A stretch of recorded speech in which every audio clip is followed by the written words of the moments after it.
Okay, the one that I can tell on camera. Helen, we had worked so hard in minister training, the ministers in training.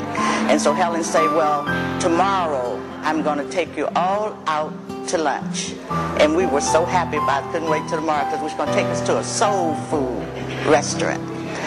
So we all got in different cars and we drove up to the restaurant.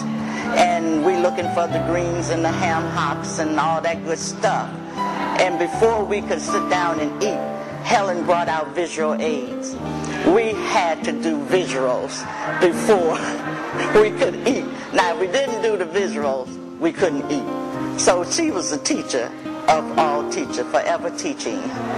What makes Helen the teacher of teachers? In ministers training, she was the teacher. In counseling, spiritual counseling training, she was the teacher. In teaching training, she was the teacher. So that's, to me, teachers of all teachers. I've known Reverend Carry since 1975, I think 1975, when I first started taking classes at Christ Universal Temple.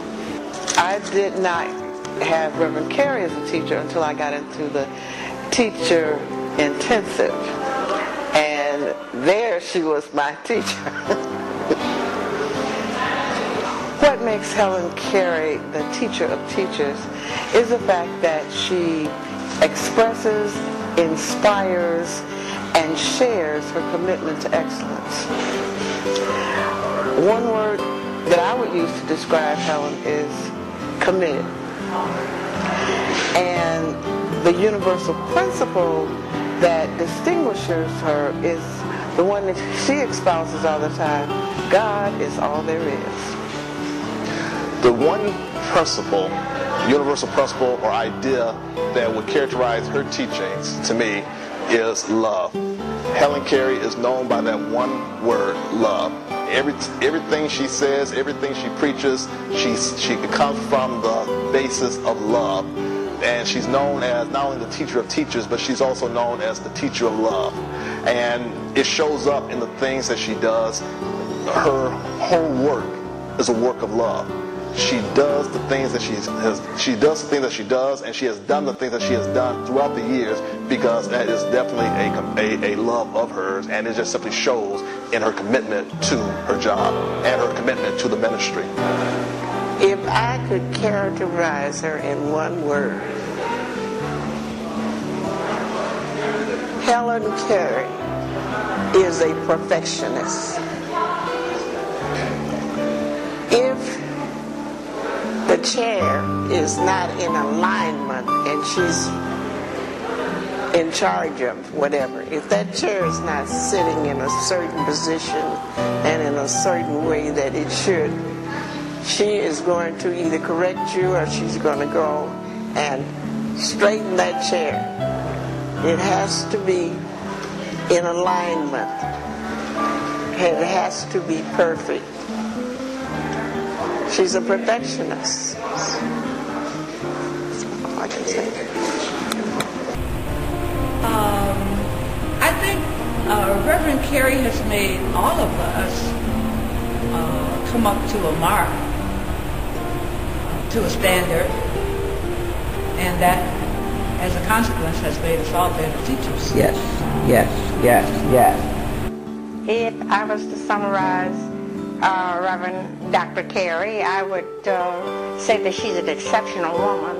And I say that because I find that in my years of having known her, that whatever it is that she has to do, whatever project she takes on, she's going to make sure that she follows through on that project.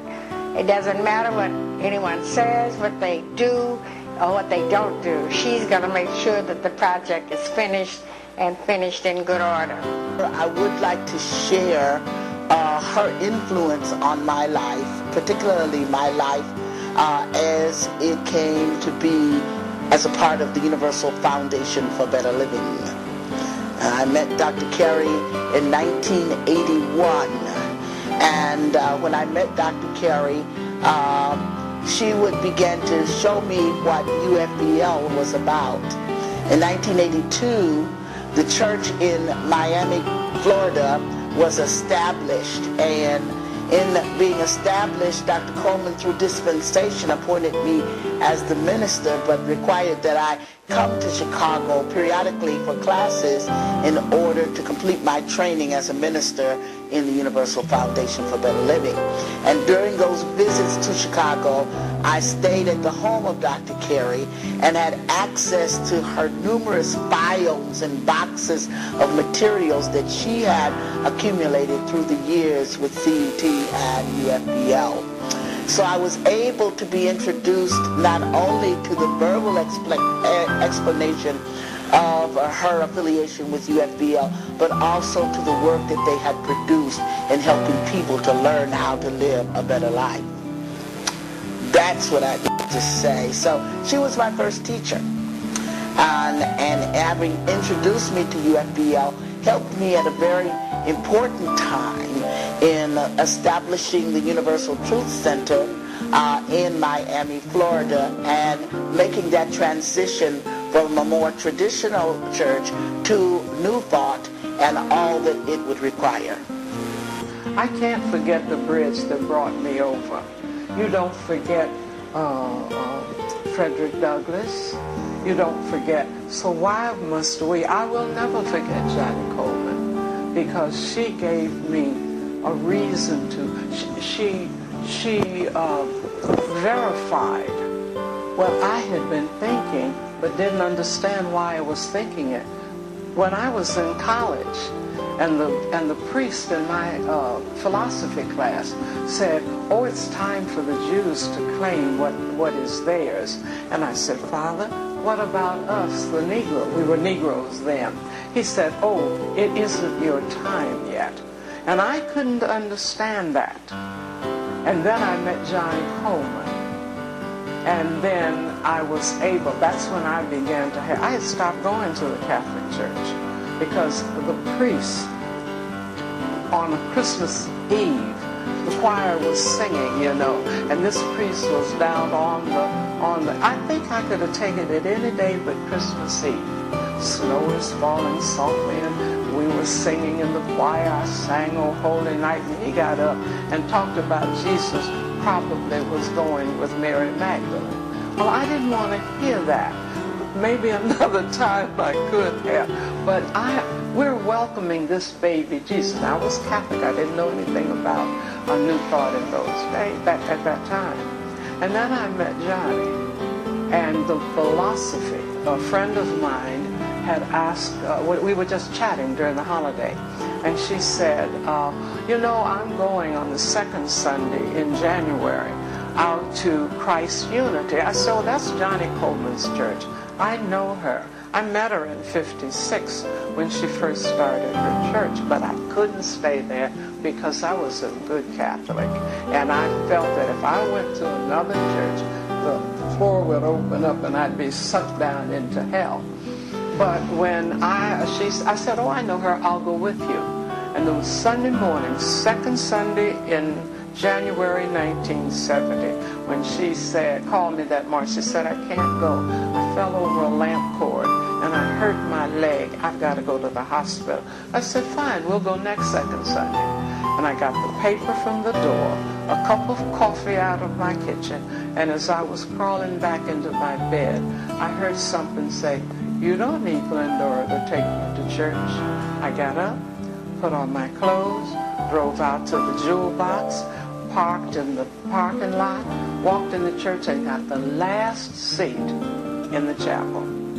When the doors opened and these stately ladies came out and the music started, and Connie, first of all, everybody sang the Lord's Prayer, which was by Malak, which was one of my signature songs that I used to sing.